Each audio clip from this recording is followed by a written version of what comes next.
ሰላም ጤና ይስጥልን ተመልካቾቻችን፣ ዳጉ ጀምሯል። የዛሬ ዳጉ ትኩረት የሚያደርገው በክረምት የበጎ ፍቃድ አገልግሎት ላይ ትኩረት አድርገን ውይይት እናደርጋለን። በተለይም የክረምት በጎ አድራጎት ስራዎች ላይ ከ20 እስከ 30 ሚሊዮን ህዝብ ይሳተፍበታል ተብሎ ይጠበቃል። እንግዲህ በተለይ ከዚህ የበጎ አድራጎት ወይም የበጎ ፍቃድ ስራ ምን ይጠበቃል የሚሉ ሀሳቦችን ይዘን ውይይት እናደርጋለን። ለዚህም የሰላም ሚኒስትር ዴኤታ የሆኑትን ዶክተር ኬሬድን ተዘራን ጋብዘናቸዋል። እኔ ተመስገን እንዳለ ደግሞ ከእናንተ ጋር ቆይታ አደርጋለሁ። አብራችሁ ቆዩ።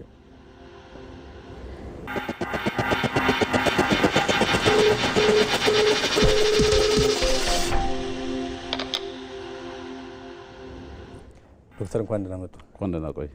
ዛሬ ውይይት የምናደርገው የክረምት በጎ ፍቃድ አገልግሎት ላይ በተለይ ትኩረት እናደርጋለን። ግን እንዳጠቃላይ ያው የበጎ ፍቃድ አገልግሎት አጠቃላይ በአመቱ ሙሉ የሚደረግ ስራዎች ስለነበር በዛም ምን ውጤቶች መጥተዋል የሚሉ ሀሳቦችን እናነሳለን። ግን እንዲያው የክረምት በጎ ፍቃድ ላይ በጣም በሰፊው እየተሰራበት ነው። ይህ ጅምሩ ይህ ሀሳብ ከምን የመነጨ ነው የሚሉ ሀሳብን እናምጣና ወደ ውጤቱ መጣን። አመሰግናለሁ። እንግዲህ የበጎ ፍቃድ አገልግሎት ዋነኛ መነሻው ከለውጡ በኋላ ክቡር ጠቅላይ ሚኒስትሩ በተለይ ተቋማዊ ከማድረግ አኳያና በመንግስት ደረጃ ትኩረት ከመስጠት አኳያ ላይ በዋነኛነት ክቡር ጠቅላይ ሚኒስትሩ ነው የጀመሩት።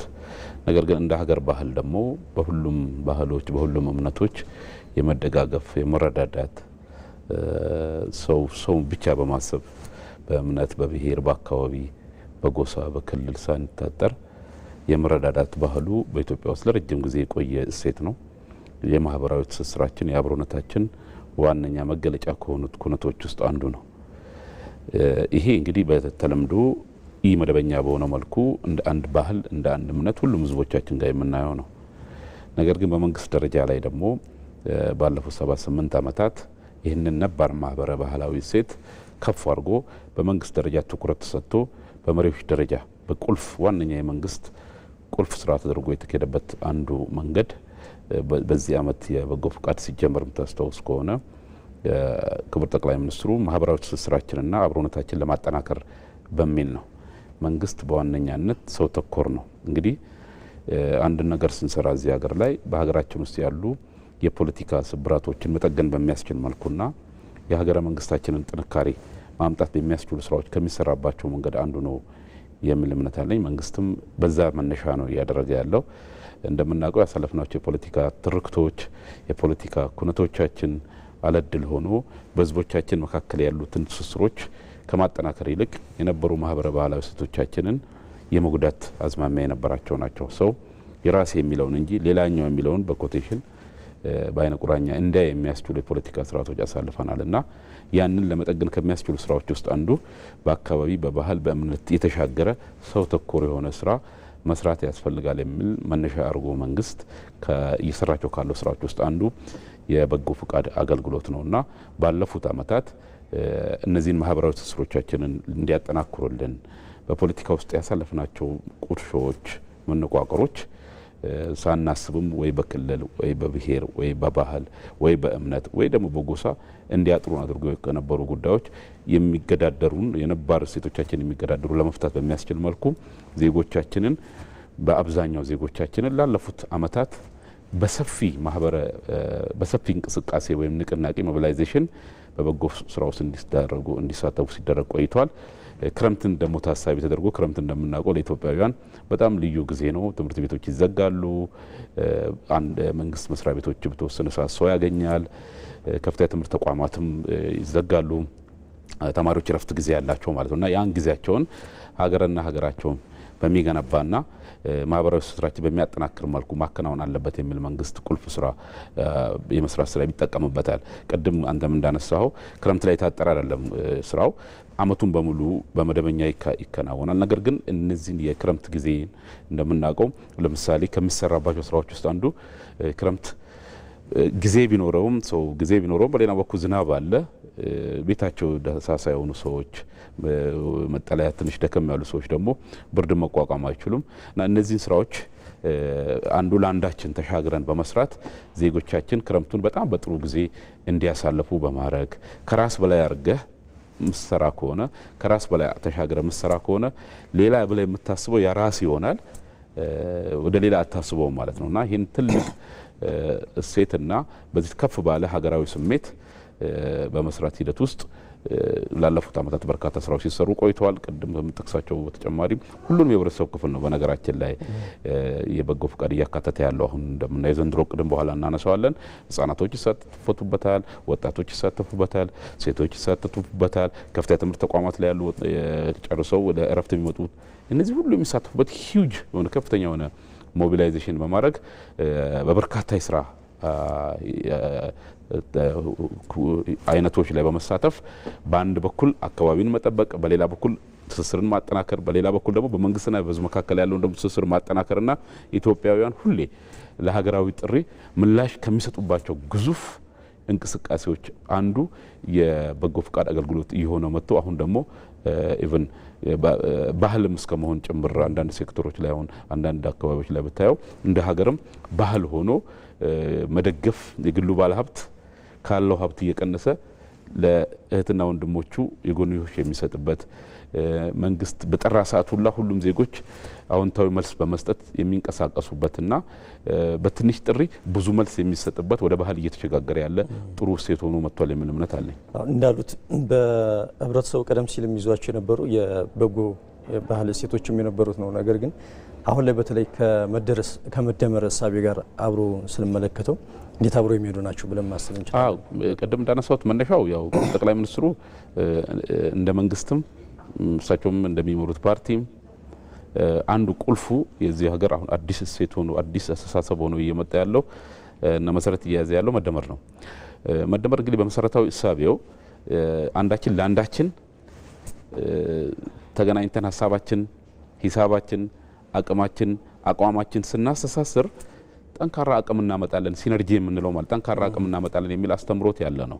በተጨባጭ ውጤቶችም እያመጣ ነው። ተቋማት ከተቋማት ጋር ሲገናኙ፣ ባህሎች ከባህሎች ጋር የራሳቸውን ማንነት ጠብቀው ሲገናኙ፣ በሚያገናኘው ጉዳዮች ላይ ሲተሳሰሩ ትልቅ አቅም ያመጣል የሚል ነውና አሁን ይሄ የበጎ ፍቃድ አገልግሎት ከመደመር እሳቤም ሆነ ከመደመር መንግስት መነሻ በጎነትን ለአብሮነትና በጎነትን ለሀገር ለኢትዮጵያ ከፍታ በሚል በዚህ እሳቤ የሚንቀሳቀስ ነው ማለት ነው። ለምሳሌ ህፃናቶች ያላቸውን አቅም ጎንዮሽ እርስ በራሳቸው ከፍ ካሉ ደግሞ ከታላላቆቻቸው አብረው ሲደመሩ፣ ወጣቶች ጎንዮሽ እርስ በራሳቸው ከፍ ካሉ ደግሞ ከታላላቆቻቸው፣ የተለያዩ ህብረተሰብ ክፍሎች ሴቶች እንደዛው፣ አረጋውያን እንደዛው ማንም ሳይገደብበት አቅሙን ያለችውን ነገር ሀሳቡን ጊዜውን ሲደምር ተአምር ያመጣል ከሚል እሳቤ የተነሳ ነውና በዚህ መሰረት በመሪያችን አስተባባሪነት ዘንድሮም ሲጀመር ባለፈው አመታትም ከፍተኛ ስራ የተሰራው መነሻው የመደመር እሳቤ ነው። በተቋም ደረጃ ደግሞ አሁን ካየው የመደመር መንግስትም ይህንን ነው የሚያደርገውና በተናጥል ሮጠን ልናሳካው የምንችል ነገር የለም። በተናጥል ሮጠን ሞክረነዋል። ተነጥለን እንቀራለን እንጂ ስንሰበሰብ አቅማችን፣ አቋማችን፣ ኪሳችን ስንደምር ጥቂት የሚባል ነገር የለም። ተአምር ሰርተናል። ልክ አሁን ህዳሴ ግድብ ሰርተናል። ይሄ እኮ አሁን አንዳንድ በጣም ኢትዮጵያውያን ከፍ ብለን ማየት ያለብን በማምነው የበጎ ፍቃድ አገልግሎት እንደው ሰውን የመርዳት ብቻ ሂሳብ አይደለም። በአንድ በኩል በኢትዮጵያ ሀገረ መንግስት ውስጥ በመንግስትና በህዝብ መካከል ላይ የሻከረ ግንኙነት ይኖርበት ሀገር ነው ለረጅም ጊዜ ማለት ነው። መንግስት ወደ ህዝቡ ሄዶ ጠርቶ ለዚህ ጉዳይ ይሄን ሀገራዊ ተልዕኮ አለኝ ብሎ ሲጠራ እንደ አድዋ ያሳካበት ጊዜ ያለውን ያህል የሻከረ ጊዜ ማሳልፈናል እና እንደዚህ አይነት ስራዎች በመሪ ደረጃ ጥሪ ተደረገው በቢሊዮኖች የሚቆጠር ችግኝ ተክሏል።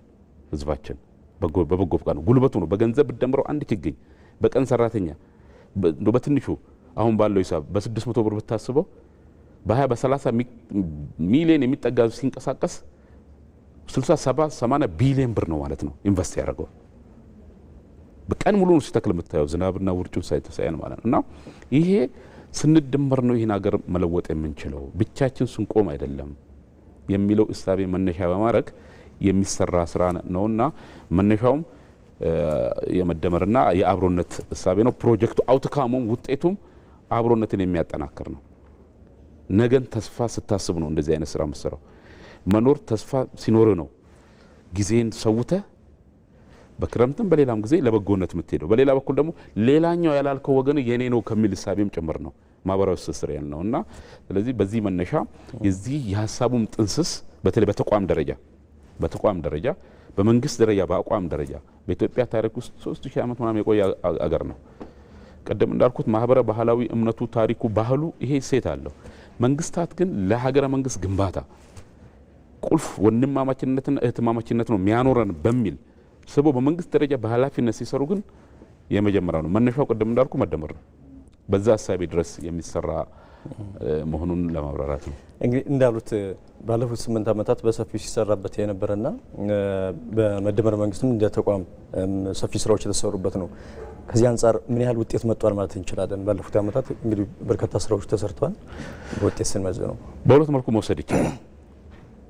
አንደኛ ከዋነኛ ግቡ የሚመነጩ ማህበራዊ ትስስርና አብሮነትን ከማጠናከር አኳያ ምን መጣ የሚለው ማየት ያስፈልጋል።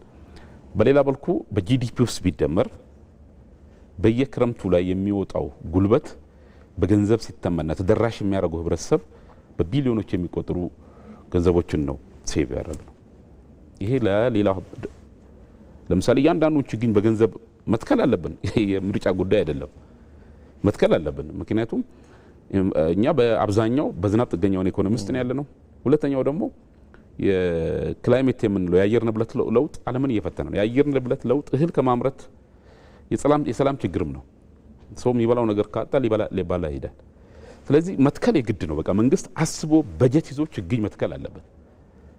ያንን በጉልበት የተካ ነው ከሌሎች ነገሮች ላይ ልናወጣ የምንችለውን ነገር ነው ሴቭ ያደርገውና ከዚህ አኳያ በሁለት መልኩ ስናየው የመጣ ውጤት አንደኛ ከማህበራዊ ትስስርና አብሮነትን ከማጠናከር አኳያ ከፍተኛ አስተዋጽኦ አድርጓል የሚል እምነት አለ። ባለፉት ዓመታት ምናልባት ከ8 ዓመታት በፊት እንደ ሀገር ለበርካታ ዓመታት በኖርንባቸው ጊዜቶች ውስጥ ኢትዮጵያ የብዝሃነት ማዕከል ናት። የተለያየ ብሔር፣ የተለያየ እምነት፣ የተለያየ ቋንቋ ያለበት ሀገር ነው። የምንስባቸው ነገሮች ግን ብዝሃነትን ከማስተናገድ አኳያ ተግዳሮት የነበራቸው ናቸው። ይሄ የሀገር ህልውና እስከ መፈታተን ድረስ የደረሰ ችግር ውስጥ አልፈናል። ከዛ አኳያ እንዲህ አይነት ትስስሮች ዜጎች ከአንድ አካባቢ ተነስቶ ሌላ ቦታ ላይ ተንቀሳቅሰው ኢቭን በአንድ አካባቢ ላይ ኖሮ ከራሳቸው ውጭ ለሚሉት አካል ባዮሎጂካሊ ማለት ነው በማህበረሰብ በባህል ሊተሳሰሩ ይችላሉ። ወጥተው ጊዜያቸውን መስዋዕት አድርገው ሲሄዱ አብሮነትን ማህበራዊ ትስስርን እጅግ አጠናክሮናል የሚል እምነት አለ። በዚህ ደረጃ በርካታ ከሰሩ ስራዎች ጎን ለጎን ተደምሮ የበጎ ፍቃድ አገልግሎቱ በየአመቱ የምናደርገው የበጎ ፍቃድ አገልግሎት ማህበራዊ ትስስርና አብሮነትን በማጠናከር በፖለቲካችን ውስጥ የነበሩ ስብራቶቻችንና ነጠላ ትርክቶቻችንን በማከም ደረጃ የጋራ ሀገራዊ ስሜት ከማምጣት አኳያ የራሳቸውን አስተዋጽኦ አድርጓል የሚል እምነት አለኝ። አሁንም እያደረጉ ነው ያሉት። ብዙ ቦታዎች ላይ ዞር ብለ ስታይ ሰዎች ሲንቀሳቀሱ በጎ ፍቃድ የሚያደርጉ በጎ ፍቃድ አገልግሎት ለመስጠት የሚሄደው ሰው በእኛ ሀሳቤ ጠበብ አድርገህ ስታየው የማያውቀው ሰው ጋር ነው። ነገር ግን እዛ ሰው ጋር ሲሄድ እዛ ቤተሰብ ጋር ሲሄድ እዛ እናት ጋር ወይም አረጋውያን ጋር ለማደስ ሲሄድ የኔ ነው የሚል ስሜት ፈጥሮ ነው የሚሄደው። በመጀመሪያ ደረጃ ተቀብሎ ነው የሚሄደው ማለት ነው። ይሄ ትስስርን በጣም ያጠናክራል። ማህበራዊ ትስስር ባለበት አካባቢ ደግሞ የተረጋጋ የፖለቲካ ስርዓት የመምጣት እድሉ ከፍተኛ ነው። ሰዎች ኢንፎርማሊ ወይም መደበኛ ባልሆነ መልኩ የሚቀራረቡ ሰዎች ወደ ግጭት የሚሄድ እድላቸው በጣም ያነሰ ነው። ሳይንሳዊ ትንታኔው ማለት ከዚህ አኳያ ይሄ ምንድነው የምንለው መጠናዊ የሆነ ኳንቲቴቲቭሊ ማጥናት አልቻልነውም እንጂ አይነታዊ በሆነ መልኩ ኳሊቴቲቭሊ ስታየው ሰፊ ትስስር ፈጥሯል። እኛ 70% በላይ ወጣት ያለን ሀገር ነን። እንደዚህ ወጣት ያለን ማለት በራሱ አቅም ቢሆንም በርካታ ስራ ካልሰራህበት ደግሞ ለብዙ ነገር ተጋላጭ ነው ወጣቱ። እና ይሄን ሞቢላይዝ ስታረገው ይሄን ስታንቀሳቅሰው ስታስተሳስረው ሰፈሩ ላይ አካባቢው ላይ ታጥሮ የነበረው ወደ ሌላው ሲሄድ ሌላ የሚለው አካል ለካ የኔ ነው የሚል ሐሳብ ያመጣል። ሌላ የሚለው ነገር እኮ በባህል በቋንቋ በእምነት አንዱ ነው የምገናኘው ወር ሂማን ቢንግ ብሔር የሚለው ነገር እኔ እናንተውን ያየን ሰው የከየት ነው ምናምን መለየት ያስቸግራል። ነገር ግን ያሳለፍናቸው ጉዳዮች ማንነትን ማክበር እንደተጠበቀ ሆኖ እንድንጠራጠር ያረጉን ነገሮች ከሚቀርፉበት ነገሮች አንዱ ትልቅ እንቅስቃሴ ስለሆነ ያን ማህበራዊ ትስስር ፖለቲካዊ መቀራረብና ህብረ ብሔራዊ አንድነትን ከማጠናከር አኳያ ጉልህ አስተዋጽኦ አድርጓል የሚል እምነት አለኝ። ሰው በኪሱ በላቡ አውጥቶ ሌላው ጋር መስጠት የሚችለው የኔ ነው ለሚለው ነው። ያንን እሳቤ ያንን አስተሳሰብ አምጥቷል የሚል ነገር አለኝ። ከዚያ አኳያ ከተቀመጠለት አንዱ ግቡ ሰው ተኮር ሆኖ እንቅስቃሴ ማድረጉ ይሄ በከፍተኛ ደረጃ ሊወሰድ የሚችል ነው የሚል ነገር አለ። ሁለተኛ በቅርቡ አዲስ አበባ ላይ በተለያዩ አካባቢዎች ላይ በበጎ ፈቃድ የተሰሩ ህብረተሰብ አቅም በማንቀሳቀስ የተሰሩ እንቅስቃሴዎችን የማየት እድል ነበረኝ። በሌሎችም ደቡብ አካባቢ ማዕከላዊ ኢትዮጵያም እንደዛው በርካታ እናቶች በርካታ ለሀገር አስተዋጽኦ ያደረጉ ሰዎች በዚህ ታይተው ቤት ውስጥ የቤት ተጠቃሚ እንዲሆኑ ተደርገዋል። እኔ በጣም ነው የሚገርመኝ። አንድ ቦታ ላይ ባለፈው ራሱ በደርግ ጊዜ ላይ ደህንነት የነበረ ሰው ኮልፌ አካባቢ ላይ አይቼዋለሁ። በዚህ ተጠቃሚ ሆኖ ወጥቶ ትልቅ አቅም ነው፣ ኢንስቲትዩሽን ነው ሰውየው ራሱ። ማንም እሱ መሆኑን አላወቀም። በሰው ተኮር ነው የሄደው። ነገር ግን ተጠቃሚ ሆኖ ሲወጣ ሲናገር እኔ ራሴ መቆጣጠር ነው ያቃተኝ። ትልቅ አስተዋጽኦ ያደረጉ ናቸው። ትምህርት በዚህ ምክንያት ትምህርት አቋርጠው ወደ ትምህርት የገቡ እህትና ወንድሞቻችን አሉ። እነሱ ነገ ኢትዮጵያ መሪ ናቸው። የነገ ኢትዮጵያ ሳይንቲስት ናቸው። የነገ ኢትዮጵያ ዲፕሎማት ናቸው። የሀገር ባለውለታን የምንጠብቅበት አሰራር የለንም እንደ ሀገር። ነጮቹ ጋር አለ። ዝም ብሎ አይደለም ሰው ያረጀው ኢትዮጵያ ውስጥ ለሀገሩ አስተዋጽኦ ሲያደርግ ነው፣ ሀገሩን ሲጠብቅ ነው፣ ሲነግድ ነው፣ ቤተሰብ ሲያስተዳድር የኖረ ሰው ችግር ውስጥ ያለውን ሰው የማዳን ፕሮጀክት ነው ይሄ። እንደ ኢትዮጵያ የተለያየ የህብረተሰብ ክፍልን ወደፊት ያመጣ ነው። አንድ ቦታ ላይ የተቀመጡ ቤቶች ስላልሆኑ ነው እንጂ የተሰሩ ቤቶች እንዲህ ቢቀመጡ ተአምር ነው። እዚህ ሀገር የተሰራው ተአምር ነው። እዛ ውስጥ ደግሞ ሰው አለ፣ እዛ ውስጥ ደግሞ አቅም አለ፣ እዛ ውስጥ ቤተሰብ አለ። የኢትዮጵያ ቤተሰብ ደግሞ የትም ይገኝ አይደለም እንደው በኢትዮጵያ የሚለው እንደው በጣም ከፍ እንትን ካላረኩት በስተቀር ምክንያቱም ሀገሩን የሚወድ ጎረቤቱን የሚወድ እምነቱን የሚወድ ፈጣሪን የሚፈራ ህዝብ ነው። ያንን ህዝብ ነው ያሳስረው፣ ጸሎቱም ያድነናል። እና ከዚህ አኳያ ቀደም እንዳልኩት ማህበራዊ ትስስርን አጠናክሯል። በገንዘብ ደረጃ ዘንድሮ ብቻ በኋላ ከተነሳው ከ60 ቢሊዮን ብር በላይ በገንዘብ የሚተመን ነው ወጪ የሚያደርገው ሰው። ቀደም እንዳልኩ ነው አቨሬጅ የቀን ሰራተኛ 600 ብር ብታረገው ወጣት ብቻ ዘንድሮ 25 ሚሊዮን ወጣት ይንቀሳቀሳል። 25 ሚሊዮን ወጣት ብትከፍለው ስንት ቢሊዮን ብር ነው? ለቀን ነን ስኪልድ በሆነ ክፍያ እንኳን ብትከፍለው ማለት ለሀገሩ ነው አስተዋጽኦ አድርጎ የሀገሩ ዘመነ የሚዋጅ አርበኝነት ማለት ነው። በገንዘብ የሚተካ ተጠቃሚው በሚሊዮኖች የሚቆጠሩ 67 ሚሊዮን ህዝብ ተጠቃሚ ነው። በዚህ እኮ ሂውጅ የሆነ የትኛው ዓለም ነው በዚህ ሰዓት የሚያደርገው? there is no free lunch በመላው ዓለም እኮ በፖለቲካው ምንም የሚያሳየን ነፃ ምሳ እንደሌለ ነው። ማንም ምንም ሳያወጣ ለማንም አያደርግም። ይሄ በ60 በ70 ሚሊዮን የሚጠጉ ህብረተሰቦች ተጠቃሚ ይሆናሉ። ኢንቫይሮንመንቱን ተወቀደም እንዳልኩት የአካባቢ ጥበቃ ላይ ይሄ ሁሉ ሰው ነው የሚንቀሳቀሰው። ዘንድሮ የኢትዮጵያን የማልበስ ፕሮግራም አለ። ተጨማሪ አረንጓዴ አሻራ ላይ በገንዘብ ከፍለህ እኮ የህልውና ጉዳይ ነው። ካላረግን እኮ አደጋ ነው። ለዛ ህዝቡ ነገን ተስፋ አድርጎ ተስፋን ተክሎ ኢትዮጵያን ካስማና ማገሯን ለመትከል ሲንቀሳቀስ መንግስት እንዲህ አይነት እሴቶች ባይኖሩ ኖሮ ከፍለ በቀን ሰራተኛ ጉድጓድ ማስቆፈርና መትከል ነው ያለብን።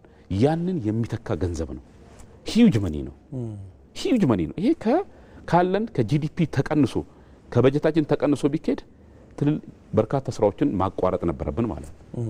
ስለዚህ በገንዘብ የሚተካ በቢሊዮኖች የሚቆጠር ገንዘብ ሴቭ አድርጓል። ከገንዘቡ በላይ ግን ቅድም ያለው ለሀገሩ አርበኛ የሆነ ዘመኑን የሚዋጅ የዘንድሮ አርበኝነት እኛ ውጋ አይፈልግም እኮ አሁን ባላንበት ለብሔርም ለሰፈርም መሞት የለብህም እኮ። ዘመኑን የሚፈልገው አርበኝነት ምንድነው? ለሀገሩ ከጊዜው ከኪሱ ቆጥቦ የራሱ እህትና ወንድሙን በሚጠቅም ረጅም ፕሮጀክት ላይ መሳተፍ ማለት ነው። ስለዚህ ከዚያ አኳያ ቀደም እንዳልኩ ማህበራዊ ትስስርና አብሮነትን ከማጠናከር አኳያ ከፍተኛ ውጤት እያመጣ ነው። በሌላ መልኩ ደግሞ በገንዘብ የሚለካም ከፍተኛ ገንዘብ መውጣት ያለብንን በማዳን ኦፖርቹኒቲ ኮስት እንደሚሉት ማለት ነው። በሌላ በኩል ጋር እነዛን ገንዘቦች እንድናውል አድርጎልናል። በአካባቢ ጥበቃ የሚያመጣው ውጤት በአጭር ጊዜም አካባቢያችንን የአየር ንብረታችንን በማራገጥ በረጅም ጊዜ ደግሞ በምግብ ራስ ለመቻል የምናደርገው ጥረት ውስጥ የራሱን አበርክቶ በማድረግ የተረጋጋ የፖለቲካ ስርዓት ለማምጣት የሚካሄደውን ሂደት በሙሉ ሁለንተናዊ በሆነ መልኩ እየደገፈ ውጤት እያመጣ ያለ እውቅናም እያገኘንበት ነው። በነገራችን ላይ ኢትዮጵያውያን በጎ ፍቃድ ብለው ሲንቀሳቀሱ ምን ሊያመጡ እንደሚችሉ ተአምር እያየን ነው። አሁን የዘንድሮ እንቅስቃሴ ላይ ከፌዴራል ጀምሮ እስከ ቀበሌ ድረስ ከፍተኛ እንቅስቃሴ የተደረገ ነው። በአንድ ማዕከል እየተመራ ማለት ነው። በሚሊዮኖች የሚቆጠሩ 25 ሚሊዮን ቀደም እንዳልኩ 25 ሚሊዮን ወጣቶች 10 ሚሊዮን ሴቶች ወደ 7.5 አካባቢ ህፃናት ጭምር በከፍተኛ ደረጃ ሁሉም ክልል በራሱ ልክ ተከፋፍሎ ከማዕከል እየተመራ በአንድ እቅድ በአንድ ፕላን እየተመራ ሰፊ ስራ እየሰራ ነው። በዚህ በወጣት ብቻ 61 ቢሊዮን ብር ያህል ጀነሬት ይደረጋል። ሊወጣ የሚችል ነገር ማለት ነው። ይሄ በጣም ትልቅ ገንዘብ ነው። በሴቶቹም እንደዛ በህፃናትም እንደዛ። እነዚህ ሶስት የህብረተሰብ ክፍሎች ለሀገራቸው ጉዳይ አርበኛ ሆነው ልክ እንደ አድዋ ኢትዮጵያን ለመጠበቅ እህትና ወንድሞቻቸውን ለመርዳት ሲንቀሳቀሱ ከማየት በላይ የሚያረካ ምን ነገር አለ? ይሄ በገንዘብ የማይለካ ትልቅ የማህበራዊ ትስስር ናሽናል ፍላግሺፕ ፕሮጀክት የሰንደቅ ፕሮጀክት ነው ማለት ነው። ውጤቱ በዚህ መልኩ መግለጽ ይቻላል የሚል ነው። በጋ ላይ በዩኒቨርሲቲዎችም ራሱ የበጎ ፍቃድ አገልግሎትም አለና ይህ ደግሞ በተለይ የእርስ በርስ ግንኙነትን በማጠናከርና የጋራ ትርክትን በመገንባት ረገድ የራሱ የሆነ ሚና ይኖረዋል ተብሎ ይታሰባልና እዚህ ላይ ምን ውጤት መጣው? በተለይ እንግዲህ አብነት መጥቀስ የሚቻለው ቀደም እንዳልኩት አሁን ክረምቱ ላይ ቀደም እንዳልነው በማዕከል እየተመራው ለአብነት ለምሳሌ እንደ ሚኒስቴር መስሪያ ቤታችን እኛ ክረምት ላይ እንሰራለን። በጋ ላይ ኦል ታይም አመቱን በሙሉ ማለት ነው። ምንድነው የምናደርገው? እንደ አብነት ለመጥቀስ ማለት ነው ሴቶችና ማህበራዊ ጉዳይም እየሰራ ነው ያለው። ሌሎች ክልሎችም በየሴክተሮቻቸው ይህን እየሰሩ ነው ያሉት። ለምሳሌ እንደ ሰላም ሚኒስቴር አሁን ቅድም ካልኩ ከዩኒቨርሲቲ ጋር እንደ አብነት መጥቀስ የሚቻለው ዩኒቨርሲቲ ተማሪዎች ትምህርታቸውን ጨርሰው ከወጡ በኋላ የቀለም ትምህርታቸውን ከጨረሱ በኋላ እኛን እንመለምላቸዋለን ለበጎ ፍቃድ ማለት ነው። ወደ ስራ ከመግባታቸው በፊት እንመለምላቸውና ለአንድ ወር በዩኒቨርሲቲ ይሰለጥናሉ። በማህበራዊ ትስስር፣ በስራ ፈጠራ፣ የሀገር ግንባታ ስኪል፣ ላይፍ ስኪል በምንለው ኢንተርፕረነርሺፕ የምንለው የስራ ፈጠራ ላይ አብሮነት ላይ ትሬኒንግ ከወሰዱ በኋላ ለ6 ወር ከተወለዱበት ምልመላውም እንደዛ ነው። ለምሳሌ አማራ ክልል የመለመልነው ሰው ኦሮሚያ ክልል ከመለመልነው ከቤንሻንጉሉ ከአፋሩ ወጣቶች ሚክስ አድርገን ዩኒቨርሲቲ ውስጥ ምደባውም ህብረ ብሔራዊ ነው።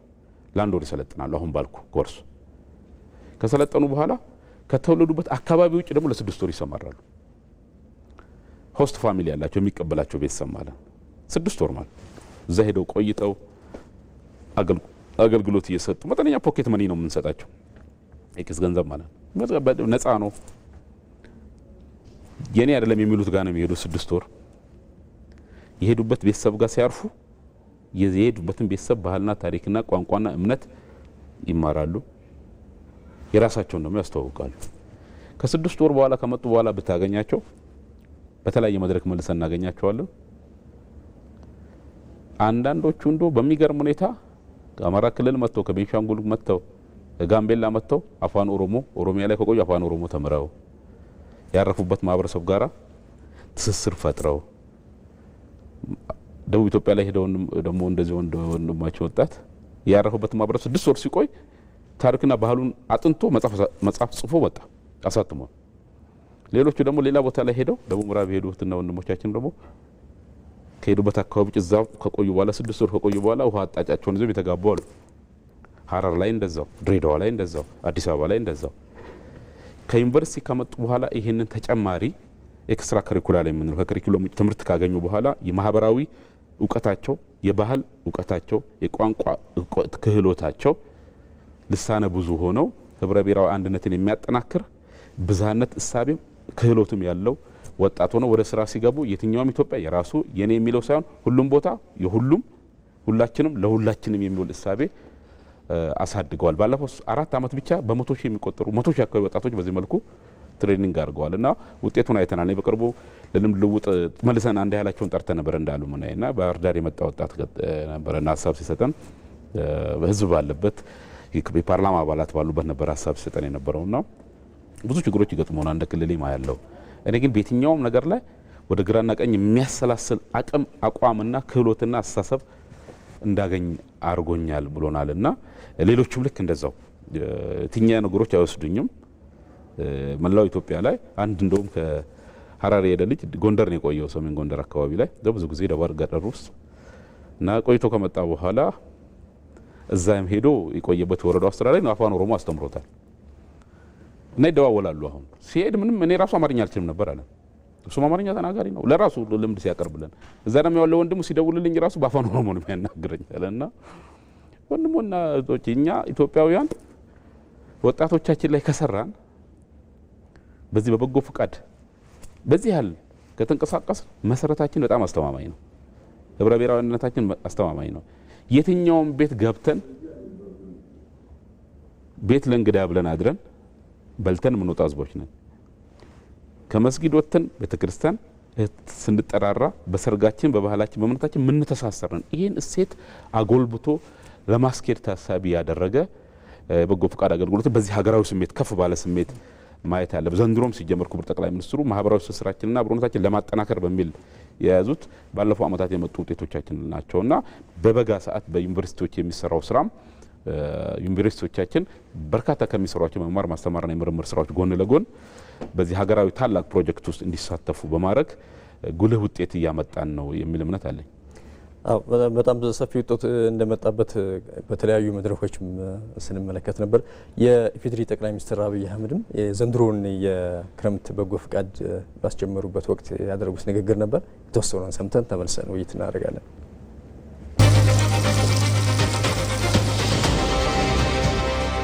የክረምት በጎ ፍቃድ ስራዎቻችን ላለፉት ጥቂት ዓመታት ብዙ ውጤት አስገኝተዋል።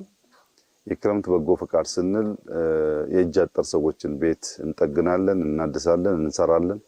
ሃውሲንግ ላይ የምንሰራው ስራ አንድ የክረምት በጎ ፍቃድ ስራችን ነው። ሀገር በቀል ዛፎችን እንተክላለን፣ ፍሩቶችን እንተክላለን። በአንዳንድ ቦታ ደግሞ ባህር ዛፎችን እንቀንሳለን። ይሄም የክረምት በጎ ፍቃድ ስራ አካላችን ነው። ከዚያ ውጭ የገጠር መንገዶች በእጅ የሚሰሩ ቀበሌን ከቀበሌ የሚያገናኙ፣ ሰፈርን ከሰፈር የሚያገናኙ መለስተኛ ድልድዮች በህዝብ አቅም የሚገነቡ ይሰራሉ። ፋርማሲዎች ይገነባሉ። የመዋለ ህጻናት ትምህርት ቤቶች ይገነባሉ። በእነዚህ ሁሉ ስራ ውስጥ በመንግስት በጀት የማይሸፈኑ ነገር ግን የማህበረሰቡን የዕለት ተዕለት ችግር የሚፈቱ በርካታ ውጤታማ ስራዎች ሲሰሩ ቆይተዋል።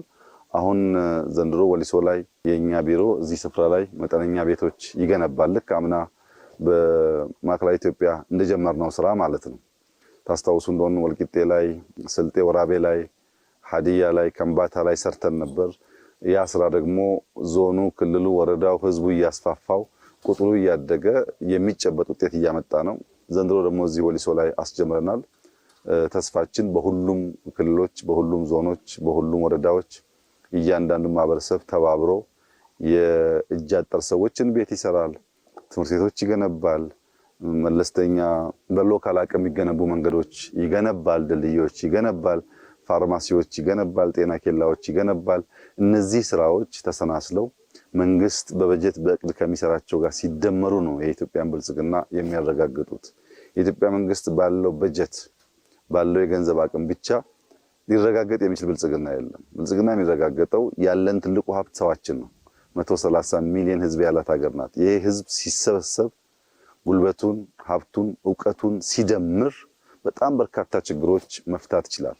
ለምሳሌ ባለፉት 5-6 ዓመታት በሀገር ደረጃ 35000 መዋዕለ ህጻናት ተገንብተዋል። 35000 መዋዕለ ህጻናት መንግስት አቅጄ ልስራ ቢል የኢትዮጵያ መንግስት አይደለም የአፍሪካ መንግስታት አቅደን እንስራ ቢሉ ለአመታት ጊዜ ይፈጅባቸዋል። 35000 ተማሪ አይደለም 35000 ትምህርት ቤት ተገነባው። በዚህ ውስጥ ከ4 ሚሊዮን በላይ ህፃናት ዛሬ በሀገር ደረጃ በመዋዕለ ህጻናት ታቅፈው ትምህርት ይማራሉ። ከዚህ ቀደም መዋዕለ ህጻናት የማያውቁ ቅድመ አንደኛ ደረጃ ትምህርት ቤት ውስጥ ገብተው ታሪካቸውን፣ ባህላቸውን ተወሰነ ደረጃ ደግሞ ቤዚክ የሚባሉ የትምህርት ስርዓት አብሮ መዋልን ይማራሉ። ይሄ በጣም በጣም ትልቅ ድል ነው። በመዋዕለ ህጻናት ላይ የሚገነባ ማንኛውም ስራ ውሎ አድሮ ፍሬ ያፈራል። የክረምት በጎ ፍቃድ ስራዎቻችን አጠቃላይ በሀገር ደረጃ የምንሰራው 20-30 ሚሊዮን ህዝብ የሚሳተፍበት፣ ብዙ ብር የሚዋጣበት፣ ብዙ ችግሮች የሚፈቱበት፣ ተማሪዎች ከዩኒቨርሲቲ መጥተው ቀያቸው ሲውሉ የሚጨበጥ ውለታ ውለው የሚሄዱበት፣ ዛፍ ተክለው አጥራጥረው የድሃ ቤት ሰርተው መንገዶች ቀይሰው ከወጣቶች ጋር ተባብረው አቅመ ደካሞችን ደግፈው ስለሚመለሱ ወደ ዩኒቨርሲቲ ተመልሰው ቲዮሪ ሲማሩ መሰረት አላቸው፣ ባህል አላቸው፣ የትብብር መሰረት አላቸው፣ የትግግዝ መሰረት አላቸው። ቀያቸውን፣ ባህላቸውን፣ ታሪካቸውን ንቅል አይደሉም፣ ተነቅለው የተበጠሱ ሳይሆኑ ፋውንዴሽናቸው ላይ የቆሙ ናቸው። እንደዚህ ያለው እድገት ነው ሙሉ እድገት የሚሆነው። የዘንድሮውን የክረምት በጎ ፍቃድ አስመልክተው የኢፌዴሪ ጠቅላይ ሚኒስትር አብይ አህመድ ያደረጉት ንግግር ነበረ። ያው ሰፊ የሆነ ህብረተሰብ እንደሚሳተፍበትም አንስተዋል። ቀደም ሲል ያለፉትን ጊዜያትን ስናነሳ ነበር። በዚህ ዓመት የሚጠበቀውን እስኪ እናንሳ። ሊገኝ የታሰበው ውጤት ምንድን ነው? እንግዲህ ያው ክቡር ጠቅላይ ሚኒስትሩ አሁን እንዳነሱት ከፍተኛ አቅም ነው እየፈጠረ ያለው። አሁን በትምህርት ተቋማት ብቻ ቀደም ያነሱትን ካየ 35000 መዋለ ህጻናት ያሉት በአማካይ አንድ መዋለ ህጻናት 500 ሰው ቢዝ ስንት ሺህ ተማሪዎቻችን ጸዳ ባለ ሁኔታ አብሮነትን የሚማራሉ። የነገ መሰረት የሆነ ትውልዳችን እንድንገነባ ያደርገናል የሚለው መወሰን ነው። በጣም ትልቅ ለውጥ እያመጣ ያለ ሀገራዊ ንቅናቄ መሆኑን ነው ክቡር ጠቅላይ ሚኒስትሩ ያነሱት። ዘንድሮ እንግዲህ ቀደም እንዳልኩት በወጣት ደረጃ ብቻ 25 ሚሊዮን ወጣት ይሳተፋል ተብሎ ይጠበቃል። ይሄ ቀላል ቁጥር አይደለም።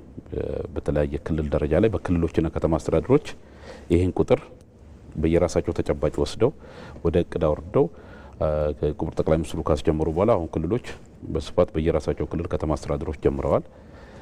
እንግዲህ ወጣት በዚህ ደረጃ ይሳተፋል ማለት ነው። 7 ሚሊዮን የሚጠጋ ደግሞ ህጻናቶች አሉ። ይሄ ህጻናት በጣም እንግዲህ አስብ። ከዚህ በፊት ህጻናቶቻችን የት ነው የሚውሉት የምናውቀው ነው። አሁን በዚህ ክረምት ላይ እነሱን ብቻ ኢንጌጅ ማድረግ ቅድም እንዳልነው ከባህሉ ከእምነቱ እንዳይነቀል ያደርገዋል ማለት ነው። ይሄ ትልቅ ውጤት ነው። ማህበረ ባህላዊና የእምነት እሴቱን ፋውንዴሽኑ መሰረቱን እንዲይዝ ማድረግ ቀላል አይደለም።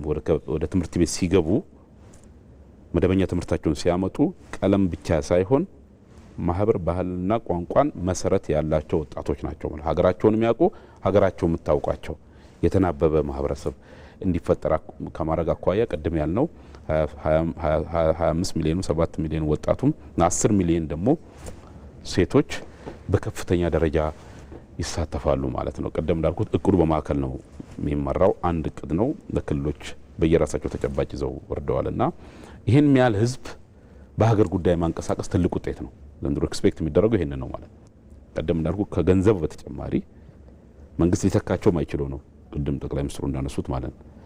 በገንዘብ ቀደም እንዳልኩ በወጣት ብቻ ከ60 ቢሊዮን ብር በላይ አስተዋጽኦ ይደረጋል። መንግስት ዘንድሮ ከ2.34 ምናምን ትሪሊየን በላይ በጀት ይዟል ለሀገር።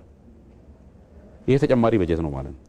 በህዝባችን የሚደረግ ህዝብና መንግስት ተናበው ሀገር ለመገንባት የጋራና ሁለንተናዊ ብልጽግና ለማምጣት የሚካሄድ ነው ማለት ነው። በመንግስት በጀት ብቻ ሊሳካ የሚችል አይደለም። በጣም ትልቅ ሀገር ነው። 130 ፕላስ ሚሊዮን ህዝብ፣ በርካታ ጥያቄዎች ያሉት፣ በርካታ የመሰረተ ልማት ጥያቄዎች ያሉት፣ በርካታ ፍላጎቶች ያሉት ህዝብ በመንግስት በጀት ብቻ አታከው። ከዚያ አኳያ በዘንድሮ ብቻ ቀደም እንደጠቀስኩ ከ60 ቢሊዮን ብር በላይ ገንዘብ መተካት የሚያስችል ነው ማለት ነው። ኮንትሪቢዩት ይደረጋል። ይሄ ጂዲፒ ላይ ቢደመር ትልቅ አቅም ነው ማለት ነው። ስለዚህ የዘንድሮ በአንድ በኩል ቀደም እንዳልነው 25 ሚሊዮን አለ ወጣት ሴት አለ ወደ 40 አካባቢ የሚጠጋ ከ30 እስከ 40 ሚሊዮን የሚጠጋ ህዝብ በሀገሩ ጉዳይ ላይ ችግኝ በመትከል ትራፊክ አገልግሎት በመስጠት የአረጋውያን ቤት በማደስ ደም በመለገስ በርካታ 14 15 አይነት ታይፕ ያላቸው ስራዎች ላይ በበጎ ፈቃደኝነት ይሳተፋል። ይሄ ሲደምረው ደም አምጣ ልግዛ ብትል ስንት አትችለውም። የደም ባንካችንን ፉል ያደርግልናል። ህመም ቢያጋጥመው ሰው ጥረት ቢኖር ከየት ወንድሞቹ ያገኛል ማለት ደሙን የሰጠ ሰው እርስ በርስ መዋደድን ያጠናክርልናል ማለት ነው። ዘንድሮ በቢሊዮኖች የሚቆጠር ችግኞች ለመትከል ነው መንግስት እንቅስቃሴ ይዞ የጀመረው። ይሄ ሂውጅ አቅም ተክሎ ይወጣል። ይሄ ቅድም እንዳልኩት አንድን ችግኝ ቢያንስ በ300 ብር በቀን ቢተክለው ነው በትንሹ 600 ነው 300 ብትሄድ 20 ሚሊዮን ወጣት ስንት ቢሊዮን ብር ጀነሬት ያደረገ ማለት ነው። ስለዚህ ዘንድሮ ቀደም እንዳለው ከሁለቱ ግቦች አኳያ ስናየው በአንድ በኩል ማህበራዊ ትስስር አብሮነትን ከማጠናከር አኳያ ይሄ ሁሉ ህዝብ ከተንቀሳቀሰ ማን ነው ኢትዮጵያን የሚደፍረው? አንድ ቅድም ሲንከባለል የመጣ በመንግስትና በህዝብ መካከል ላይ ያለው ትስስር ገቨርናቢሊቲ ኢንዴክስ ይባላል። መንግስታት ወደ ህዝቦቻቸው አንድ እቅድ ሲያወርዱ የመቀበልና የመፈጸም ህዝቡ ተከትሎ የመታዘዝና የመፈጸም አቅሙ ገቨርናመንት ኢንዴክስ ጠንካራ ከሆነ የእርስ በርስ ግጭት ይቀንሳል ይላሉ፣ አብሮነት ይጠናከራል ይላል። ይሄን ስታየው ይሄ ሁሉ ህዝባን ሞቢላይዝ ያደርጋል። ክረምት ላይ ምን ማለት ነው? ይሄ ከፍተኛ የሆነ ሃይ ሌቭል ኦፍ ወይም ኢንዴክስ አለ ማለት ነው። በመንግስትና በህዝብ መካከል ላይ እቅዶችን የመቀበል ኢንዴክስ። ይሄ የተረጋጋ የፖለቲካ ስራ ለማምጣት ትልቅ ቁልፍ መሰረት ነው። እንደስ ወደ ሳይንሱ እየገባው። ስለዚህ ከዚህ አኳያ ቅድም ካስቀመጥ ነው መንግስት ካስቀመጠው ማህበራዊ ትስስርና አብሮነትን ከማጠናከር አኳያ ከፍተኛ አስተዋጽኦ ቢያደርግም በሁለተኛ ደረጃ ግን በሀገረ መንግስታችን ታሪክ ውስጥ ህዝቦች ለመንግስቶቻቸው ያላቸው ሪስፖንስ አነስተኛ ነበረ። በቅርብ ጊዜ ግን መሪ ራሱ ወርዶ ራሱ አፈር እያነከ ራሱ የተከለ ሳይ ህዝብ ደግሞ መሪውን የሚያከብር ህዝብ ነው። ህዝብ አራያ ጥሩ አራያ ነው። ያንን ተከትሎ በየደረጃው ያለው አመራር ከቀበሌ ጀምሮ የዚህ ጉዳይ መሪ ነው። በማዕከል ተመርቶ ቀደም እንዳልኩ ለሀገረ መንግስታችን ለአብሮነታችን ትስስር በሚፈጥር መልኩ ሁሉ በአንድ ድንጋይ 2 3 4 5 ወፍ የሚንበታበት ፕሮጀክት ነው። ከዚህ አኳያ በህዝብና መንግስት መካከል ያለውን ትስስር በማጠናከር ዘንድሮም ከፍተኛ እስካሁን የመጡትን ነገሮች በመደመር ከፍተኛ አቅም ይፈጥራል የሚል እምነት አለኝ። በሶስተኛ ደረጃ ቅድም ካልነው ከገንዘብ አኳያ ቀላል ነገር አይደለም። የሚሰሩ ቤቶች የሚታደሱ ቤቶች እንደ ኮንዶሚኒየም አንድ ቦታ ብናስቀምጣቸው ተአምር ነው። በጣም በርካታ ቤቶች ይታደሳሉ። አሁን ዘንድሮ ጠቅላይ ሚኒስትር ጽሕፈት ቤት የነገሩን አካባቢ አለ አይደል? ልክ እንደዛው ሴክተሮች ይከፋፈላሉ። የፌዴራል ተቋማት በየክልሎቹ ቦታ ይሰጣቸው ሄዶ ቤት ይሰራሉ። ሰራተኞቻቸውን ሀብት እያሰባሰቡ ማለት ነው። ይሄ ቀላል ነገር አይደለም፣ ቀላል አይደለም።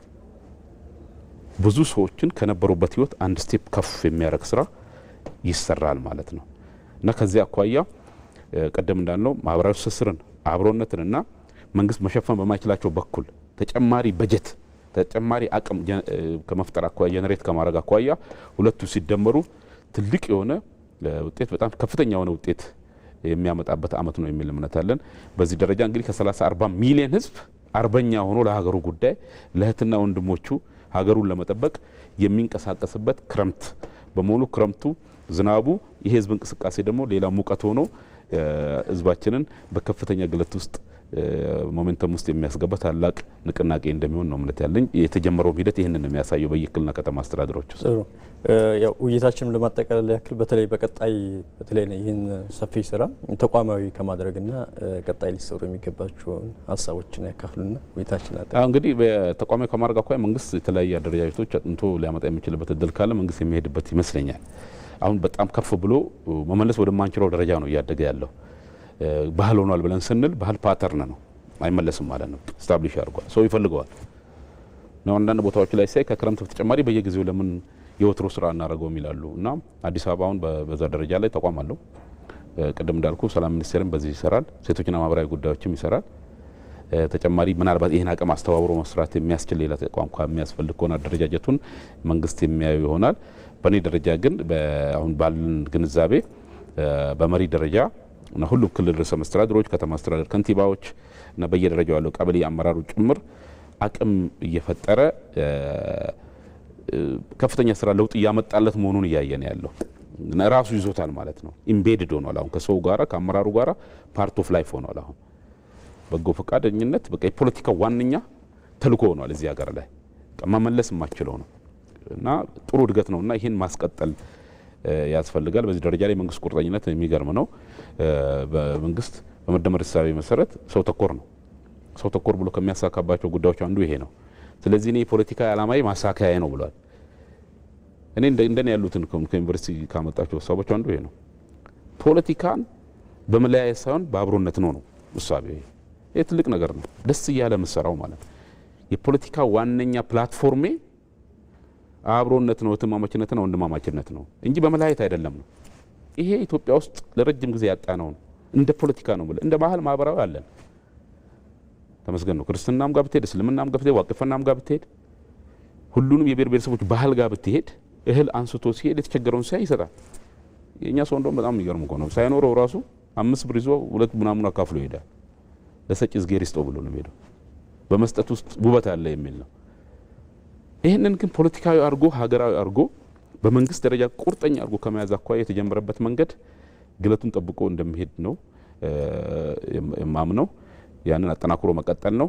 ህዝባችንም ደግሞ የኢትዮጵያን ጉዳይ በመንግስት ብቻ መንጠልጠል አይቻልም።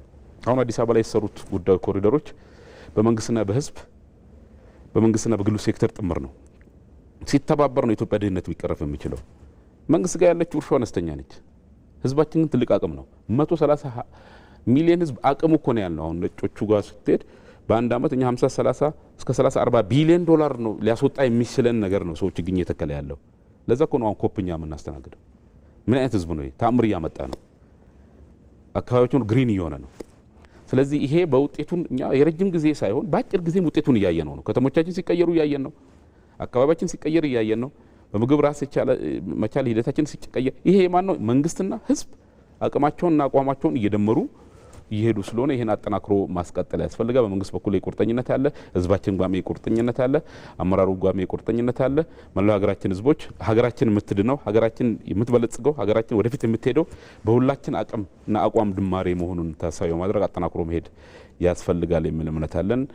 ለዚህም ደግሞ ህዝባችን ሁሌም በኢትዮጵያ ጉዳይ ላይ እስከጠራነው ድረስ ኢትዮጵያ ጥሩ እስከጠራሁ ድረስና ክሊር እስከሆነለት ድረስ እንደ አድዋ እንደ ዘንድሮ ምርጫ ሀገር የመጠበቅ ለሀገር ዘብ መሆን ለሀገር አርበኛ የመሆን ማንነቱ ነው። መላው ሀገራችን ህዝቦች የዘንድሮንም የበጎ ፍቃድ አገልግሎት እንዲሁ ግለቱን በጠበቀ መልኩ አምሮ ተማሪዎቻችን ክረምቱን ለሀገራቸው አስተዋጽኦ አድርገው ደስ እያላቸው ተጨማሪ አቅም ፈጥረው ወደ ትምህርት ቤት የሚመለሱበት እንዲያደርግልን ፈጣሪን እየለምን መልካም ጊዜ ሆነናል። ጥሩ ውይይት ነው ያደረግነው። የክረምት በጎ ፍቃድን አስመልክተን ውይይት አድርገናል። የሰላም ሚኒስትር ዴኤታ ዶክተር ኬሬዲን ተዘራ አመሰግናለሁ። እኔም እጅግ አድርጌ አመሰግናለሁ። ተመልካቾቻችን የዛሬ ዳጉ ውይይታችን ይህን ይመስላል። ከውይይቱ ጋር ተመስገን እንዳለ ነበርኩ። ሰላም